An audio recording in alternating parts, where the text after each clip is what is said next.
You know, it was hard watching this movie knowing that one of the actors on screen was a violent beater of something we loved. Someone who maliciously destroyed something. And that someone was Hayden Christensen. And that thing we loved was Star Wars.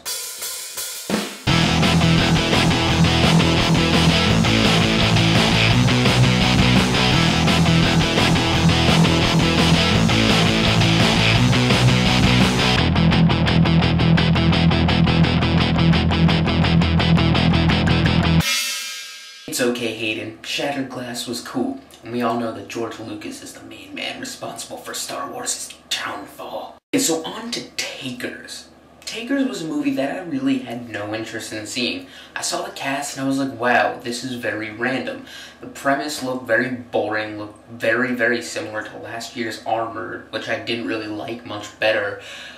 And then I saw the trailer, and it was just so underwhelming. I mean, it got delayed a lot, which did not give me any more faith in this movie, but it just looked bad. It tries to set a style, but it just spends most of its time ripping off other heist movies. I mean, without even doing it with the little most bit of respect, it just does it so blatantly. The main problem with this movie is just the script. The writing is terrible. The dialogue's not absolutely horrible, but the story is just bland, unforgettable, and non-involving. It had some really good action scenes. I thought they were well directed, but overall I didn't really care how it was advancing the story or where they were going with it. And some of them can feel rather repetitive. The characters in this movie are also a big problem because they're just so obvious and uninteresting. But there's just no depth whatsoever. The actors do an alright job, nothing very notable, but nothing terrible.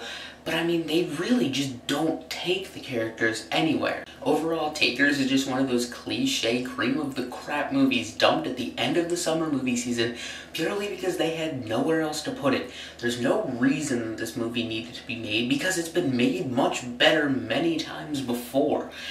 I mean, what was the point? Were you just trying to give Chris Brown and other musicians opportunities to act?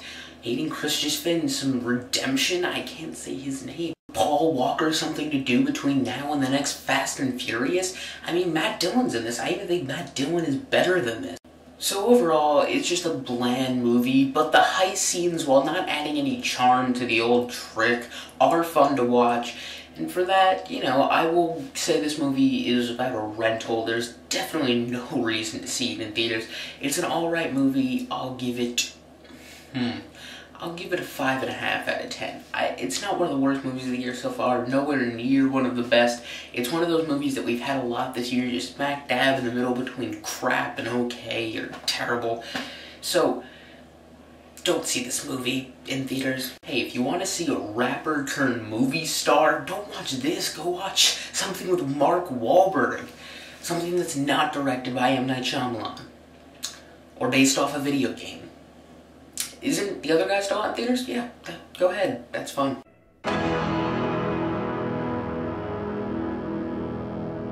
Back to what I said before about one of the stars, you know, beating something. Just beating it, just destroying it. What? Chris Brown's in this movie? Yeah. Who'd he beat? What did he destroy? Well, I guess he destroyed music.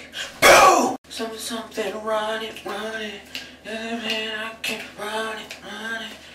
Yeah, I don't remember that song either.